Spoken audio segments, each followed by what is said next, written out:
السلام علیکم فرینڈز، آج میں آپ کو بتانے جا رہی ہوں وہ 7 چیزیں جو ہمارے نبی نے اپنے امتیوں اور صحاباؤں سے کرنے کو کہا ہے۔ اس میں سب سے پہلی چیز ہے سلام کو عام کرنا۔ آپ جسے بھی دیکھیں اسے سلام کریں، چاہے وہ راہگیر ہو، آپ کا جاننے والا ہو یا پھر کوئی اجنبی ہو۔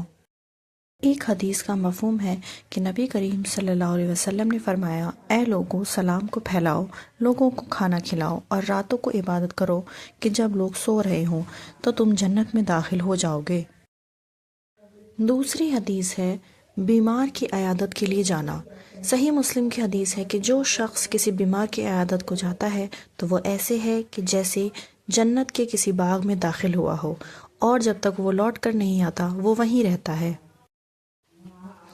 تیسری ہے کمزور کی مدد کرنا۔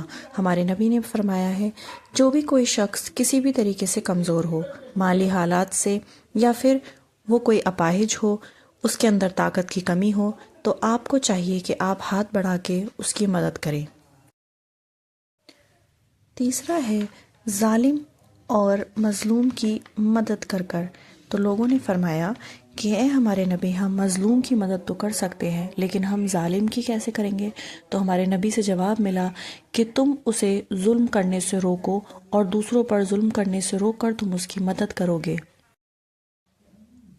پانچواں ہے کہ جب کسی کو چھینک آئے اور وہ الحمدللہ کہے تو اس کا جواب یا رحمک اللہ سے دو، کہ جب آپ کو چھینک آتی ہے تو آپ کی سانس اکھڑ کر جسم میں واپس آتی ہے، آپ اور ہم الحمدللہ کہتے ہیں کہ یا اللہ تیرا شکر ہے کہ ہم زندہ ہیں، تو اس پر تو سامنے والے کو جواب دینا چاہیے کہ اللہ کا رحم تم پر ہو۔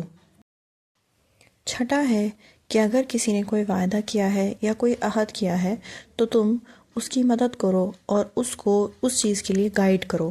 اگر آپ سے کوئی اپنی کسی پریشانی کی یا پھر کسی کام کے لیے آپ سے صلاح مانگے تو آپ اسے ضرور اچھی صلاح دیں۔ ساتواں اور آخری ہے کہ جنازے میں شریک ہو، کہ اللہ کے نبی نے فرمایا کہ اگر تم کسی کے جنازے میں شریک ہوگے اور نماز ادا کرو گے تو تمہیں 1 قرات کی جتنی نیکی اور ثواب ملے گا، اور اگر تم دفن تک اس کے ساتھ رہو گے تو 2 قرات کا ثواب ملے گا۔ تو لوگوں نے پوچھا کہ قرات کیا ہے؟ تو ہمارے نبی نے بتایا کہ قرات 1 پہاڑ ہے، اور اگر 2 قرات ہے تو اس کا مطلب 2 بڑے پہاڑ کے جتنا آپ کو ثواب ملے گا۔ امید ہے آج کی ویڈیو آپ کو پسند آئی ہوگی، اور میں یقین رکھتی ہوں کہ آپ لوگ بھی ان سب کاموں کو کرنے کی زیادہ سے زیادہ کوشش کریں گے۔